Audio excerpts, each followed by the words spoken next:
Hello বন্ধুরা, তোমরা কেমন আছো? আশা করি তোমরা খুব ভালো আছো। আমি সায়ন বিশ্বাস তোমাদের জন্য নিয়ে এসেছি তোমাদের চ্যানেল সিম্পল নলেজ একটা নতুন ভিডিও।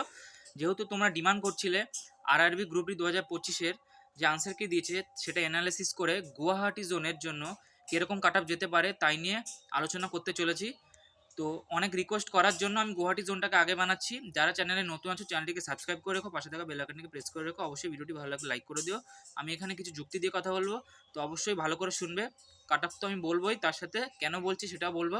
আর যারা টেলিগ্রাম চ্যানেল জয়েন হয়নি, আমার টেলিগ্রাম চ্যানেল জয়েন হয়ে যাও, লিঙ্ক দেওয়া রয়েছে ডিসক্রিপশন বক্সে। আর যারা কলকাতা জোনে কাট অফের ভিডিও দেখোনি তারা দেখে আসতে পারো। আর তো আজকে তোমাদের আমি আরআরবি গুয়াহাটি জোনের আমি কাট অফ নিয়ে কথা বলবো। তো সবার প্রথম কথা আমি আগে বলে নিই যে আজকে আমি যে ডাটাটা ইউজ করবো সেটা র্যাঙ্ক মিত্রার ডাটা। সেখানে 5,01,000 সামথিং ডাটা রয়েছে, সেই রেসপেক্টে আমি হিসাব করছি। তো সবার প্রথম কথা, গুয়াহাটি জোনে ভ্যাকেন্সি রয়েছে কত? গুয়াহাটি জোনে ভ্যাকেন্সি রয়েছে 2,048টা। আমি এইটুকুনি কথা প্রথমে বললাম, গুয়াহাটি জোনে কাট অফ কলকাতা জোনের থেকে অনেক কম যাবে। যতটা আশঙ্কা করা হচ্ছিল প্রথম দিকে বহুত হাই যাবে, কিন্তু গুয়াহাটি জোনে কাট অফ খুব কম যাবে তুলনামূলক কলকাতা জোনের থেকে। কেন যাবে, কিসের জন্য যাবে, অ্যানালিসিস করে বলছি। পুরো ভিডিওটা মন দিয়ে দেখো, স্কিপ করো না, তাহলে বুঝতে পারবে না। ইউআর ক্যাটাগরিতে আমি আগে বলি ভ্যাকেন্সি চার্টটা কোন ক্যাটাগরিতে কত রয়েছে। আর একটা ছোট্ট মিস্টেক, একটা হচ্ছে ইনফরমেশান, যেটা অনেকে ভুল করে আমাকে বলে যে সিসিএ অর্থাৎ অ্যাপ্রেন্টিসশিপ আর এক্স সার্ভিসম্যানদের নাম সিট আমি নাকি অ্যাড করে বলি। তো আমি বারবার বলছি, UR, OBC, SC, ST, EWS এখানে সিএ এর অ্যাপ্রেন্টিসশিপ আর এক্স সার্ভিসম্যানদের সিট এখানে নেই, ওদের আলাদা রয়েছে, ওদের 20% রিজার্ভেশন থাকে।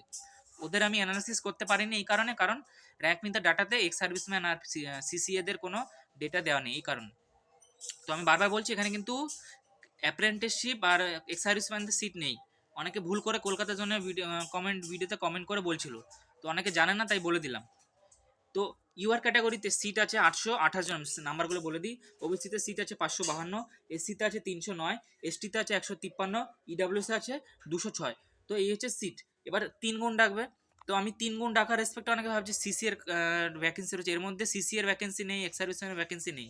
সিসি এক্স সার্ভিসম্যানের ডাইরেক্ট জয়েনিং লেটার আসবে, তো ওদের ভ্যাকেন্সি এখানে নেই, এদের 3 গুণে ডাকবে।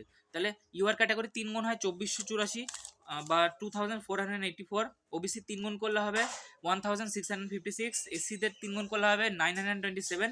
এসটিদের 3 গুণ করলে হবে 459। আর ইডব্লিউএস 3 গুণ করলে হবে 618। এই হচ্ছে গিয়ে আমার লোকজন পেটের জন্য ডাক পাবে। এর রেসপেক্টে আমি যে র্যাঙ্ক মিটার ডাটা রয়েছে সেটা নিয়ে আমি অ্যানালাইসিস করব। তো টোটাল নাম্বার অফ পিপল বা স্টুডেন্ট 59,181 জন আনসার কি আপলোড করেছে গুয়াহাটি জোন থেকে, যেটা র্যাঙ্ক মিটার ডাটাতে আজকে পর্যন্ত আমার ভিডিও করা অবধি রয়েছে। যেখানে 5,01,000 অল ওভার ইন্ডিয়াতে টোটাল এখানে ডাটা রয়েছে, সেই হিসেবে বলছি। তো গুয়াহাটি জোন থেকে 59,181 লোক আপলোড করেছে, এবার ছেলেমেয়ে আপলোড করেছে। এবার আমি ডাটাগুলো বলি যে কত নম্বরের উপরে কতজন ছেলেমেয়ে আছে। তো 70 নম্বরের উপরে।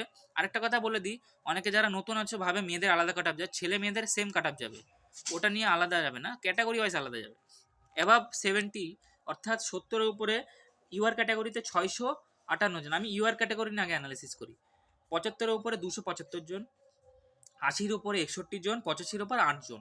আমার লোক লাগবে ইউআর ক্যাটাগরিতে 2484 জন। আমি যদি এমনি হিসাব করি 70-এর উপরে 658 জন। অনেকে ভাববে তার 70-এর নিচে কাট আপ যাবে না, 70-এর নিচে যাবে না। কেন? কারণ এখানে প্রথম কথা সব ছেলে মেয়ে আপলোড করেনি ডাটা, আরও হিউজ ক্যান্ডিডেট রয়েছে, একটু চেঞ্জেস আসবে। প্লাস নর্মালাইজেশনে 70 যখন নর্মালাইজেশন হবে 70-এর উপর 658টা আরও বেড়ে যাবে, ডাবল হয়ে যাবে, 3 গুণ হয়ে যাবে। তখন 600, তখন ডাবল হয়ে 1200, 1300, 1500 এরকম হয়ে যাবে। তাই কারণে আমি 70-এর উপরেই কাট আপ যাবে এইটা ভেবো না জেনারেলি 70-এর নিচে যাবে। কম যাবে মানে 70-এর কাছাকাছি থাকবে, সে আমি বলছি কীভাবে যাবে। তাই 2484টা সিট। এবার আমি এটাকে রাউন্ড ফিগারে যদি 2500 ধরি, তার 10% 250 লোক। আমি এভাবে ধরে 10% হিসাবে আমি বাড়ি বাড়ি নিচ্ছি। কাট আপ এখানে যা আসবে তার থেকে এক্সামে সামথিং কম আসবে, কম ছাড়া বেশি আসবে না। তাহলে 250 জন লোক, 75-এর উপরে 275 জন লোক আছে। তাহলে 75 উপর 275 লোক আছে। তো মোটামুটি কাট আপটা 75-এর আশেপাশে থাকবে ইউআর ক্যাটাগরি মাঠের জন্য। তাহলে মাঠের জন্য কাট আপ দাঁড়াচ্ছে 75 থেকে 76 ইউআর ক্যাটাগরিতে। এবার যদি আমি ফাইনাল সিলেকশনের কথা বলি ইউআর ক্যাটাগরি, এবার অ্যাকচুয়াল সিট আছে 828টা। তাহলে 828টা আমি লোক কোথায় পাবো? এবার দেখো মোটামুটি 75-76 যদি পেটে কাটা যায় না, 3 গুণ ডাকবে ঠিকই, কিন্তু অনেক ভালো ভালো ছেলেমেয়েরা এক্সাম দিতে যাবে না, কারণ এখানে বেশি নাম্বারের ক্ষেত্রে বেশি নম্বর পাওয়া ছেলেমেয়েরা অন্যান্য এক্সামও পাস করবে, সেটা একটা ম্যাটার আছে। আর এছাড়াও আগের বারের সাথে তুলনা করবে না, এইবার 1 কিংবা 2 করে বাড়বে, 2 করে এরম বাড়তে পারে। তাহলে ফাইনাল কাট অফ হতে পারে 76 থেকে 77, এটা ম্যাক্সিমাম বললাম, কম যাবে 0.5 কম যেতে পারে, 0.7, ম্যাক্সিমাম 1 কম যেতে পারে, এর থেকে বেশি ডিফারেন্স হবে না। ওবিসি ক্যাটাগরির ক্ষেত্রে যদি বলি আমি, যে ওবিসি ক্যাটাগরিতে 70-এর উপরে 2969 লোক পেয়েছে, তারপরে 75-এর উপরে 1114 জন পেয়েছে, 80-এর উপরে 246 জন পেয়েছে, 85-এর উপরে 27 জন পেয়েছে। এবার আমার সিট আছে ওবিসিতে 552, ডাকবে 3 গুণ, তাহলে 1656। এবার 1656 লোক কোথায় পাচ্ছি? 70-এর উপরে 2969 জন, রমার্কে এত পেয়ে গেছে, তো 70-এর তো নিচে নামবেই না। এবার আমি আসি 75-এর উপরে, 75-এর উপরে 1114 জন, তাহলে 75-এর উপরেও অনেকগুলো লোক রয়েছে, কিন্তু নর্মালাইজে একটু এগোবে, কিন্তু আবার ওবিসিতে কিছু লোক ইউআরএ পাঠাবে। তো এই হিসেব করলে ওবিসি কাট অফ ইউআরএ সাথেই থাকবে, সমানই থাকবে। কমলেও যদি ডিফারেন্স হয় 0.5, 0.2, 0.3 সামথিং ফ্র্যাকশনে কম হবে, বাট একই কাট অফ থাকবে। তো ওবিসি ক্যাটাগরি কাট অফ থাকবে 75 থেকে 76 গুয়াহাটি জোনে। এগুলো কিন্তু সব নর্মালাইজড কাট অফ বলছি, অনেকে আমাকে কমেন্ট করো যে র মার্ক বলছো কিনা, সব নর্মালাইজড কাট অফ বলছি। এবার কারো যদি শিফট কঠিন হয়, সে যদি 60ও পায়, 15 নর্মালাইজ হয়ে চাকরি পেতে পারে, সেটা আলাদা বিষয়। বাট এটা হচ্ছে ব্যাপার। আর তোমরা নিজের সেফ স্কোর কী করে বুঝবে? র মার্ক তো আমি তো নর্মালাইজ নাম্বার বলছি, তো সেটা বোঝার জন্য কি করবে, তোমার নিজের নাম্বারের যে র মার্ক পাচ্ছ সেটার সাথে র্যাঙ্ক মিন্তার ওয়েবসাইট বা র্যাঙ্ক মিন্তার টেলিগ্রাম চ্যানেল বা আমার টেলিগ্রাম চ্যানেলে পিডিএফ দেওয়া রয়েছে, সেখানে দেখো সবচেয়ে ইজি শিফট আর তোমার শিফটের মধ্যে ডিফারেন্স কত। যদি ইজি শিফটের থেকে তোমার শিফট কঠিন হয়, তাহলে ইজি শিফটে তোমার শিফটের ডিফারেন্সটা যোগ করো।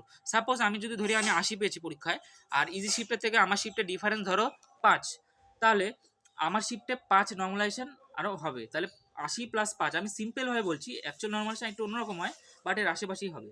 তাহলে 80-র সাথে আমি 5 যোগ করলে 85।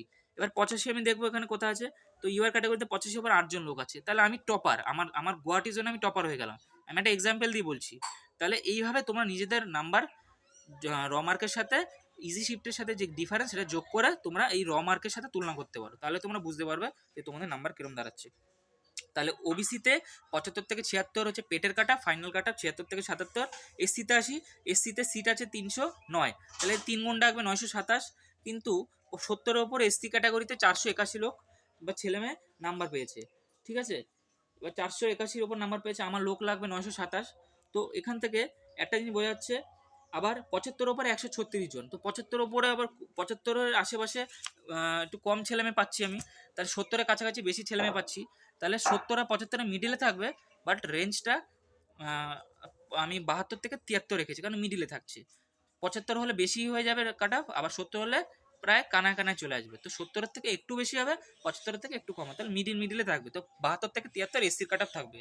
আশা করি আমার কথায় সম্মতি লজিক আছে, অবশ্যই বুঝতে পারছি আমি কী বলতে চেয়েছি।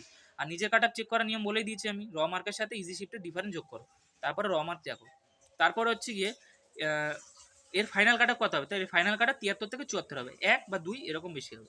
আর তারপরে আসি আমি এসটি ক্যাটাগরি। এসটি ক্যাটাগরির ক্ষেত্রে কাট অফ আমি অনেকটা কম দেখছি অ্যানালিসিস করে, কারণ 70-এর ওপরে 42 জন ছেলে মেয়ে এসটি ক্যাটাগরিতে 5 নাম্বার পেয়েছে। তো এসটি ক্যাটাগরিতে সিট আছে 153, 3 গুণ ডাকলে 459, তো 459 লোক 70-এর উপরে নেই, 42 জন র মার্ক পেয়েছে, অনেক হিউজ ক্যান্ডিডেট দরকার, তাহলে 70-এর নিচে আমাকে কাট অফ নামাতে হবে। তাহলে 70-এর নিচে নামালে মোটামুটি 66 থেকে 67, 70-এর কাছাকাছি থাকবে, 66 থেকে 67 এসটিতে কাট অফ যাবে, এটা হচ্ছে পেটের জন্য। আর ফাইনাল কাট অফ কী হবে, ওই 67 থেকে 68, 1 কিংবা 2 বাড়বে, 67 থেকে 68 ফাইনাল কাট অফ এসটিদের যাদের আছে হয়ে যাবে। এবার র মার্ক কিন্তু যাদের অনেকে 60ও থাকতে পারে না, নর্মালাইজে 7-8 হয়ে গেল, সে চাকরি পেয়ে গেল। তো ডিপেন্ড করবে, যদি ডিফিকাল্ট শিফটটা তাহলে নর্মালাইজেশন 7-8 তো হয়ে যায়, ইজি শিফটের নর্মালাইজেশন হবে না, অথবা মাইনাসও হতে পারে পয়েন্টে, তো এগুলো একটু ধ্যান রাখতে হবে। তারপর আছে ইডাব্লিউএস ক্যাটাগরি। ইডাব্লিউএস এ 206টা সিট আছে, ডাকবে 618 জন লোক পেটের জন্য। ইডাব্লিউএস এ 70-এর উপরে 583 লোক নাম্বার পেয়েছে বা ছেলেমেয়ে নাম্বার পেয়েছে, তাহলে ইডাব্লিউএস এ 70-এর উপরে প্রায় অনেকটা লোকই পেয়ে গেছে, কারণ 583, কারণ নর্মালাইজে আরও বেশি লোক উঠবে এখানে। আর 75-এর উপরে 221 জন, এবার 75-এর উপরে 221 জন, তার মানে 75-এর আশেপাশে থাকবে ইডাব্লিউএস এ, বাট 75 থেকে সামথিং কম, 75-এর আশেপাশে মানে কমের দিকে আশেপাশে, তাহলে 73, 74, 74.5 এরম টাইপের। তাই জন্য আমি ইডাব্লিউএস এর কাট অফ রেঞ্জ রেখেছি 74 থেকে 75, আর ফাইনাল কাট অফ 75 থেকে 76, তাহলে ফাইনাল কাট অফ হচ্ছে 75 থেকে 76। তাহলে এই হচ্ছে কি আমার কাট অফের ব্যাপার। তো আশা করি তোমরা বুঝতে পেরেছো, খুব শর্টে আমি বলার চেষ্টা করেছি। আর পার্সোনালি তো অনেকে মেসেজ করছেন, সবাইকে রিপ্লাই দিয়ে উঠতে পারছি না, এই জন্য আমি ক্ষমা চেয়ে নিচ্ছি সবার থেকে, সবাইকে রিপ্লাই দিয়ে উঠতে পারছি না। আর কি করে চেক করতে বললাম, এটা আমি কাট বললাম, আর নিজের কাট কী করে বুঝতে পারো সেফ কিনা, নিজের র মার্কের সাথে ইজি শিফটের সাথে যে ডিফারেন্স আছে তোমার শিফটের অ্যাভারেজের, সেই ডিফারেন্স যদি তোমার ডিফিকাল্ট হয় তাহলে যোগ করবে, আর যদি ইজি হয় তাহলে মাইনাস করবে। ইজি হলে মাইনাস হবে, এটা কিন্তু মনে রাখবে। ধরো সাপোজ আমি 80 পেলাম, ধরো আমি 85 পেলাম ইজি শিফটে, তাহলে আমার থেকে আমি আমার শিফট হচ্ছে গিয়ে তোমার সবচেয়ে ইজি শিফট, তাহলে আমার মাইনাস হবে। এবার মাইনাস বলতে কি, মাইনাস করবো না, শূন্য হবে। ইজি শিফট আমি নিজে, আমার শিফট নিজের সাথে যদি ডিফারেন্স করে শূন্য ডিফারেন্স হবে, তাহলে আমার শিফটের সাথে 0 প্লাস করলে আমার রমার কি থাকবে। কিন্তু অ্যাকচুয়াল আমার এক্সামে যখন নর্মালাইজ হবে তখন সামথিং পয়েন্ট 1, 1.5, 2 এরকম করে কমতে পারে যদি ইজি হয়। আর ডিফিকাল্ট হলে ডিফিকাল্ট শিফটের সাথে ইজি শিফটের যে ডিফারেন্স সেটা তোমার নাম্বারের সাথে যোগ করে দেবো। বাস, এই হচ্ছে কি একটা বেসিক তোমাদের একটা সেফ স্কোর বলার, একটা আনুমানিক মানে বের করার একটা কায়দা বললাম। আর এই হচ্ছে আমার কাট আপ। আশা করি কাট আপ ভিডিও বুঝতে পেরেছো। তো গুয়াহাটির জন্য কাট আপ অনেকটাই কম আমার হিসেবে মনে হলো, কলকাতার জন্য কাট আপটা অনেকটাই বেশি তুলনামূলক।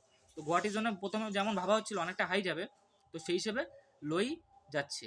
তো আশা করি ভিডিওটি খুব ইনফরমেটিভ ছিল। তো যারা যারা চ্যানেল নতুন আছে চ্যানেলটিকে সাবস্ক্রাইব করে দিই। আর কোন জোনের ভিডিও লাগবে, কাট আপ ভিডিও লাগবে, সে অবশ্যই বলে অ্যানালিসিস করবো আমি সেই জোনগুলো আগে। আর কোনো ডাউট থাকলে অবশ্যই কমেন্ট বক্সে জানাও, কি কত নম্বর পেয়েছো shift wise, category wise, zone wise অবশ্যই বলো। শিফটের নামটাও বলো অবশ্যই, তাহলে আমি বুঝতে পারো ডিফিকাল্ট না ইজি। তো আশা করি তোমরা বুঝতে পেরেছো। আর যারা কলকাতার জন্য ভিডিও কাট আপ দেখোনি, তার আগে আমার ভিডিও কমেন্ট বক্সে লিঙ্ক দেওয়া আছে, দেখতে পারো, অথবা চ্যানেলে গিয়ে দেখতে পারো। আর যারা টেলিগ্রাম চ্যানেলে জয়েন্ট হন, টেলিগ্রাম চ্যানেলে জয়েন্ট হয়ে যাও। আর আমি কত মার্কস পেয়েছি গ্রুপ ডিতে 2025-এ অবশ্যই তোমরা দেখে আসতে পারো। আমার ভিডিও দেওয়া রয়েছে, লং ভিডিও দেওয়া রয়েছে, শর্ট ভিডিওতে মার্কশিট দেওয়া রয়েছে, কত কী হয়েছে, কতটা নর্মালাইজেশন হয় আমার শিফটে। আমার শিফট হচ্ছে 11 ডিসেম্বর ফার্স্ট শিফট। তো যারা যারা দিয়েছে তারা জানো কীরকম কোশ্চেন হয়েছে বা বৃত্তান্ত এসেই। তো 11 ডিসেম্বর ফার্স্ট শিফটে কারা কারা এক্সাম দিয়েছে অবশ্যই কমেন্ট বক্সে জানাও, কত নম্বর পেয়েছে সেটা বলো, ক্যাটাগরি ওয়াইজ এবং জোন ওয়াইজ। তো আশা করি ভিডিওটি খুব ভালো লেগেছে। যদি কিছু উপকৃত হয় ভিডিও থেকে অবশ্যই লাইক করে দিও, কমেন্ট করে দিও, অবশ্যই শেয়ার করে দিও। আর তার সাথে একটু হাইপ করে দিও আমার ভিডিওটিকে, যাতে তোমরা আমার ভিডিও একটুখানি রিচ বাড়ে, আরও ভালো ভালো ছেলেমেয়েদের কাছে পৌঁছতে পারে যাদের সমস্যা হচ্ছে। তো আজকের জন্য এইটুখানি। যদি কোনো ডাউট থাকে অবশ্যই কমেন্ট বক্সে জানিও। আর নেক্সট আমি কী ভিডিও আনবো সেটা তো বলবেই, আর কমেন্ট বক্সে তোমাদের ডাউট যত রয়েছে ক্লিয়ার করতে পারো, ঠিক আছে? তো আজকের জন্য এইটুখানি, দেখা হবে আবার পরের ভিডিওতে। জয় হিন্দ, বন্দে মাতরম।